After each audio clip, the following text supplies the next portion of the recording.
Welcome to my media. ఈరోజు మనం ఒలిగొండ గ్రామంలో ఉన్నాం. ఇక్కడ సర్పంచ్ అభ్యర్థిగా నిలిచినటువంటి పల్సం రమేష్ దగ్గర మనం ఉన్నాము. అసలు అభ్యర్థి ఎలా చేయబోతున్నారు, అసలు ఏం జరగబోతుంది, అంటే ఒలిగొండలో గెలుపు ఎలా ఉండబోతుంది అనేది ఆయన అడిగి మనం తెలుసుకునే ప్రయత్నం చేద్దాం. నమస్కారం అండి. సార్ చెప్పండి, అంటే ఎలా ఉండబోతుంది, ఇక్కడ గెలుపు ఎలా ఉండబోతుంది, అభివృద్ధి పరంగా ఎలా ఉంది? సార్ నా పేరు పల్సం రమేష్ అండి. నమస్తే. అయితే ఈ గ్రామ ప్రజలకు వాస్తవంగా నేను సుపరిచితున్నే. నన్ను 2001లో సర్పంచ్ గెలిపించారు. గెలిపించినప్పుడు ఒలిగొండ గ్రామంలో ఈ టౌన్ అప్పుడు ఇంత పెద్దది కాదు. ఇప్పుడు 7500 జనాభా ఉంది. అప్పుడు తక్కువ ఉండే 3000 చిల్లర అప్పుడు దాకా ఉండే. మరి అప్పటి నుంచి నేను ఒలిగొండలో ప్రధాన సమస్యలు ఏంటంటే గ్రామ పంచాయతీ ప్రధానంగా మన రాజ్యాంగంలో రాసుకున్నాం. ముఖ్యంగా నీటి వసతి, కరెంటు వసతి, రోడ్ల వసతి, మురికాలువల వసతి కల్పించాల్సిన అవసరం ఉంది. ప్రధానంగా డ్రైనేజ్ వ్యవస్థ కూడా. మరి ఈ రకంగా మేము అవే తీసుకొని ఒలిగొండలో ప్రధానంగా 4 ఇండ్లు కొత్తవి పడితే ఆడ కరెంట్ వేయించి, నీళ్ళు వేయించి, మోరీలు కట్టించినాం. అదేవిధంగా ఒలిగొండలో పేదలకు ఇండ్ల స్థలాలు ఇప్పించడం జరిగింది. నా పీరియల్ని 29వ సర్వే నెంబర్ మొత్తం. అదేవిధంగా ఆ కాలనీ డెవలప్ చేసుకున్నాం.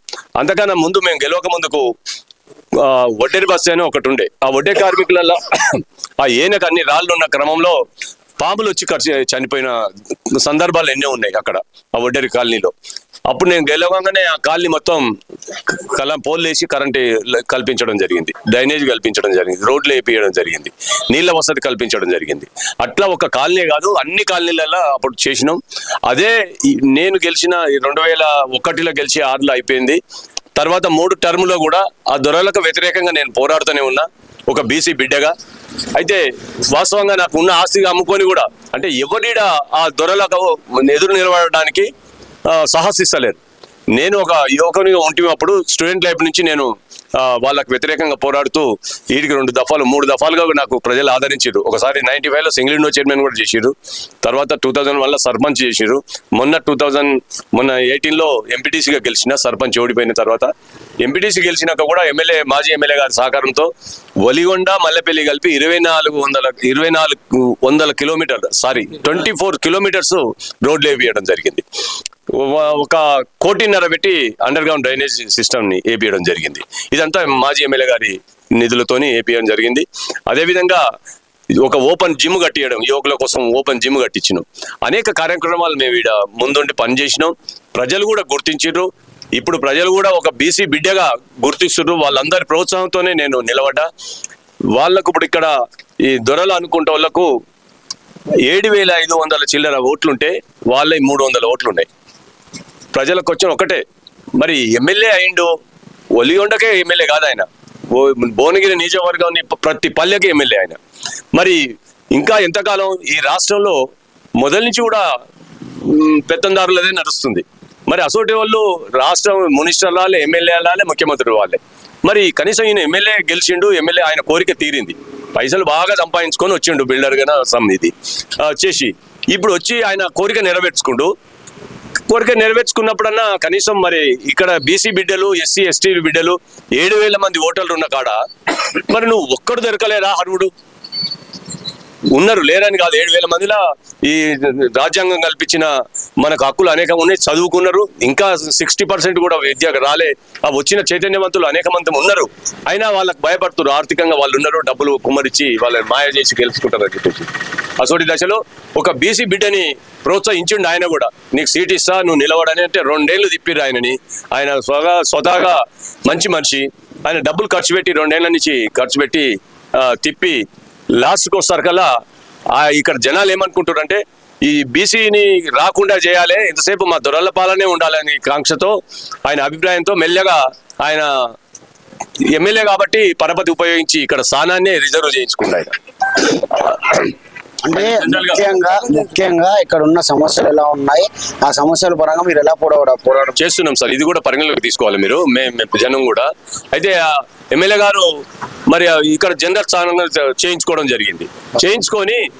చేయించుకొని తన తమ్మునికే ఆయనే రియల్ గా చెప్తున్నాం, మేమైతే ఆయన మెడికల్ షాప్ భాస్కర్ అనే అబ్బాయికి బీసీకి ఆయన ప్రోత్సహించిన క్యాండిడేట్ కి టికెట్ ఇస్తే ఇక్కడ మేము స్వచ్ఛందంగా ఆయనకు సపోర్ట్ చేయాలని అనుకున్నాం, ప్రయత్నం చేసినాం. ఆయన రాయలే, ధైర్యం చేయక, ఎందుకంటే అక్కడ కొండను ఢీకోవాలంటే ఆయన పాపం భయపడ్డట్టుండు.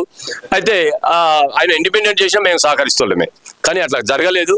ఇంకా ఎవరు కూడా రాలే. ఇక లాస్ట్ ప్రజలందరూ కూడా ఇక లాభం లేదు. మరి నేనైతే విత్డ్రా అయిదాం అనుకున్నా, అనేక సార్లు పోటీ చేసినాం, ఆర్థికంగా కూడా కొంచెం ఇదైపోయింది. కాబట్టి ఎవరికన్నా యువకులకు మంచి వాళ్ళకు చూసి నేను ముందుండి వాళ్ళని నడిపిద్దామంటే ప్రయత్నం చేస్తే వాళ్ళు రాలేదు.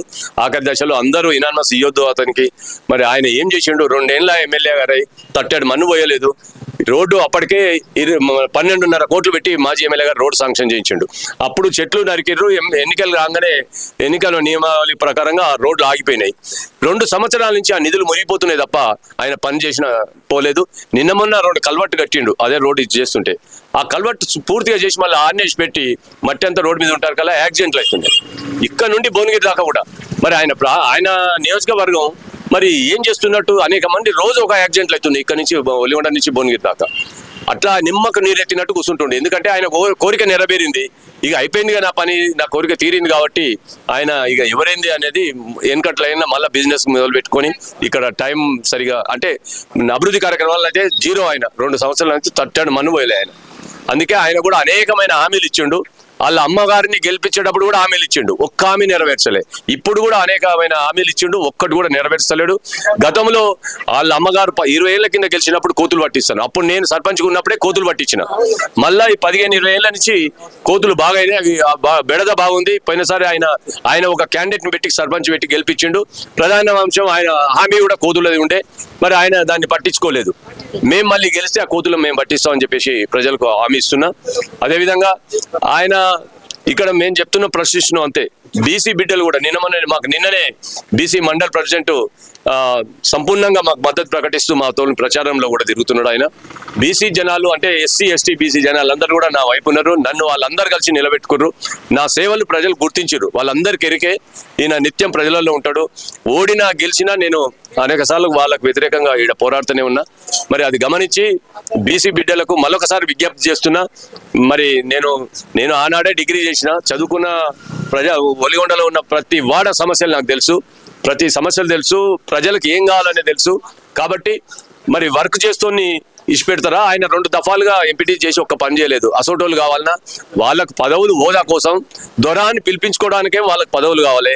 కానీ నేను మాత్రం ప్రజలలో ఉండి ప్రజల కోసం పనిచేస్తాను. కాబట్టి మరొకసారి కూడా ఇది ఒలిగొండ ప్రజానికం నాకు నా పనితనాన్ని గుర్తించి బీసీ బిడ్డలుగా గుర్తించి మరి బీసీ ఒక మీ కొడుకులాగా, మీ మనవన్లాగా, అక్క అవ్వలాగా అందరు అవ్వలు అమ్మమ్మలు అందరు కూడా నన్ను దీవించి ఓటేసి మరొకసారి గెలిపించి మిమ్మల్ని సేవ చేసే భాగ్యం కల్పిస్తారని చెప్పేసి విజ్ఞప్తి చేస్తూ ముగిస్తుంది. ఇది అంటే దొరల పాలన బీసీ పాలన రావాలంటూ ఆయన సర్పంచ్ గా పోటీ చేస్తున్నట్లు కూడా ఆయన చెప్పడం జరుగుతుంది. కెమెరామెన్ రాజ్తో మహిపాల్, ఒలిగొండ.